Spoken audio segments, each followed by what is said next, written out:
জলেই যাচ্ছে বরগুনা পৌরসভার পানি সংকট নিরসনে দুটি ওভারহেড ট্যাঙ্ক বসানোতে ব্যয় হওয়া অর্থ।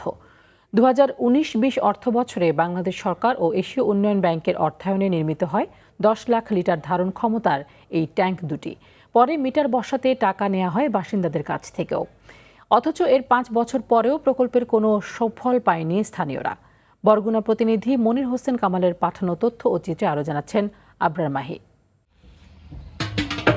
বরগুনা পৌরসভায় সুপেয় পানির সংকট দীর্ঘদিনের। এ সংকট সমাধানে 2021 সালে শহরের বাগানবাড়ি ও থানাপাড়া রোডে নির্মাণ করা হয় পানির দুটি ওভারহেড ট্যাঙ্ক। তবে দেখতে সচল মনে হলেও বাস্তবে ট্যাঙ্ক দুটিতে নেই এক ফোঁটাও পানি।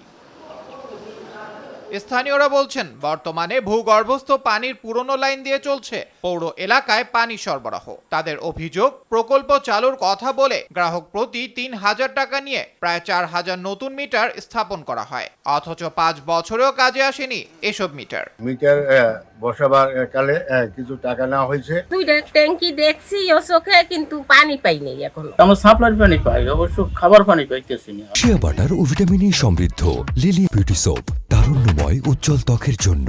রিমার্ক অল্পতেই নাকি ট্যাঙ্কিতে দেবে, কিন্তু এই 4-5 বছর ধরে তো দেখতেছি নিয়ে যে পানি দেয়, এটা কোনো উপকার হয় না। সব গ্রাহক মিটার না নেয় ট্যাঙ্ক দুটি চালু করা যায়নি বলে জানালেন এই কর্মকর্তা। ট্রান্সমিশন লাইন করা হয়নি, অসম্পূর্ণ রাখা হয়, যেটা প্রকল্পে ধরা ছিল না। আর তাছাড়া যে প্রতিটা সার্ভিস লাইনে যে মিটারের ব্যবস্থা, সেটাও প্রকল্পে ধরা ছিল না। মিটারগুলো দেওয়ার প্রক্রিয়া চলমান আছে। সবগুলো লাইন যখন মিটারের আওতায় আনা হবে, তখন ওভার ট্যাঙ্কটা পরিচালনা করা সম্ভব হবে। সব গ্রাহককে মিটার নিতে উদ্বুদ্ধ করার পাশাপাশি ট্যাঙ্ক দুটি দ্রুত চালুর পদক্ষেপ নেবে কর্তৃপক্ষ, এমনটাই চাওয়া স্থানীয়দের। আবরার মাহি, RTV।